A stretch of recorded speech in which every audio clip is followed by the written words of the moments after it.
You open your eyes. The air smells of sea salt and cedar wood. It is the 75th year before the birth of Christ.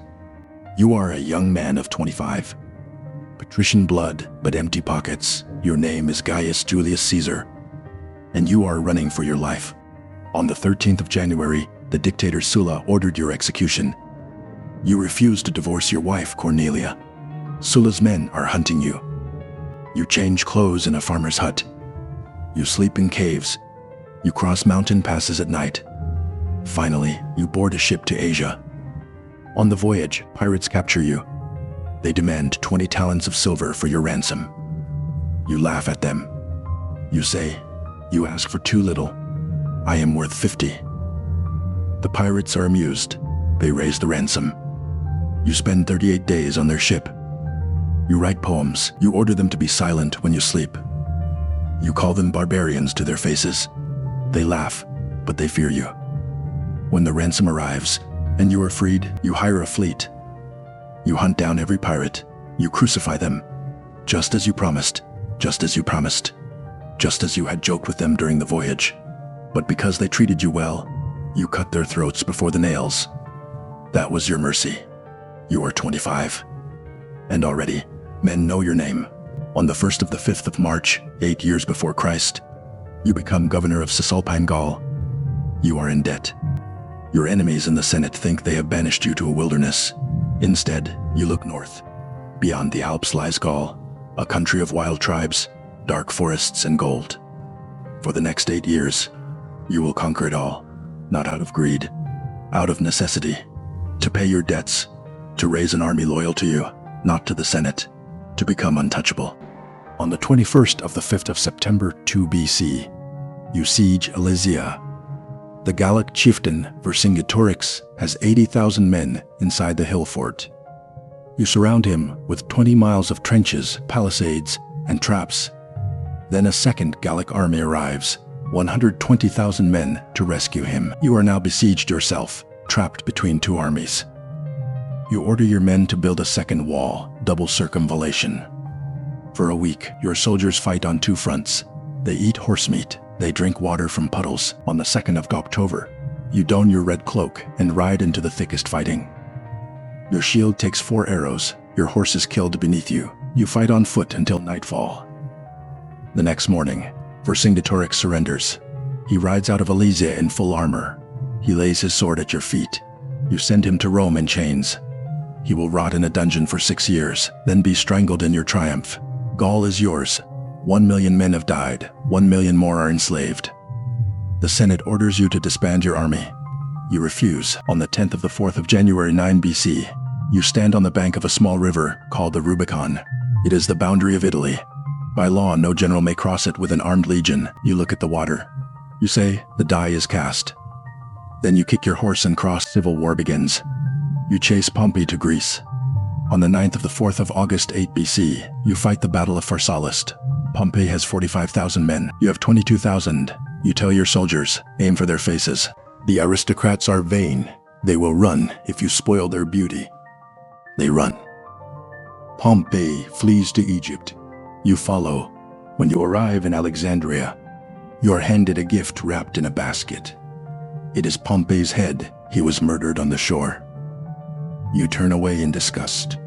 You weep for your former ally. Then you meet the queen. Her name is Cleopatra. She is 21 years old. She has been driven from her throne by her brother. She has herself rolled in a carpet and delivered to your chambers. When the carpet is unrolled, she rises.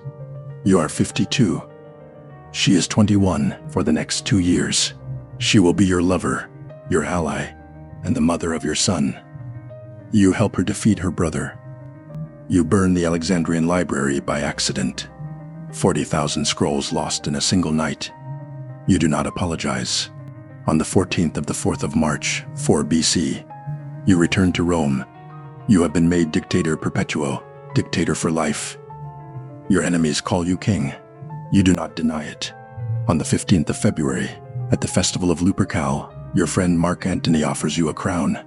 3 times. You refuse it 3 times because you see the crowd silence. But the damage is done. 60 senators have formed a conspiracy. They call themselves the Liberators. Their leader is Gaius Cassius, and your own friend Marcus Brutus. 3 days before the Ides of March, a soothsayer stops you in the street. He says, "Beware the Ides of March." You shrug. The Ides have come, you say, and nothing has happened.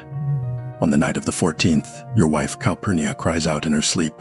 She dreams that your statue is bleeding from 100 wounds. In the morning, she begs you not to go to the Senate. You almost listen, but one of the conspirators, Decimus Brutus, arrives at your door. He whispers, "The Senate will vote today to grant you the crown. Do not disappoint them." You trust Decimus.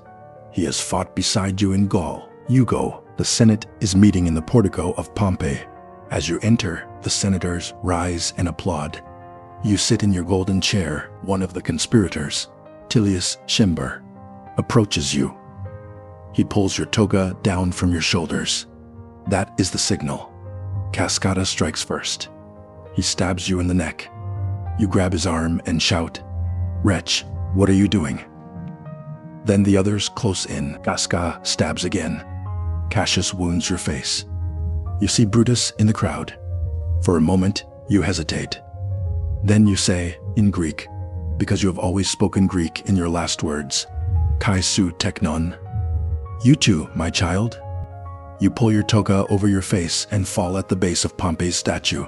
23 wounds. Only one is fatal. You lie there, bleeding onto the marble floor, for 3 hours. No one comes to help you. You are 65 years old. 3 days later, the Senate holds a funeral. Mark Antony speaks. He reads your will. You have left every Roman citizen a gift of 75 silver pieces. You have left your gardens to the people. The crowd goes mad with grief. They tear benches from the Senate house and build your pyre in the forum. They throw their own clothes onto the fire. Women offer their jewels. Actors wear your death mask. On the night of the funeral, a comet appears in the sky. It burns for 7 days. The people say it is your soul rising to heaven. The Senate declares you a god. You are the first Roman to be deified. You who are listening, you have just lived his life. You felt the pirate's chains, the cold of the Rubicon, the weight of the crown refused, and the shock of the first blade. Now close your eyes. It is the 14th of March again. Calpurnia is crying in her sleep. Decimus is knocking on your door. The soothsayer's words echo in your ears. You know what happens if you go. But if you stay, you will never be Caesar. What will you do? Thank you for listening. This is your legend.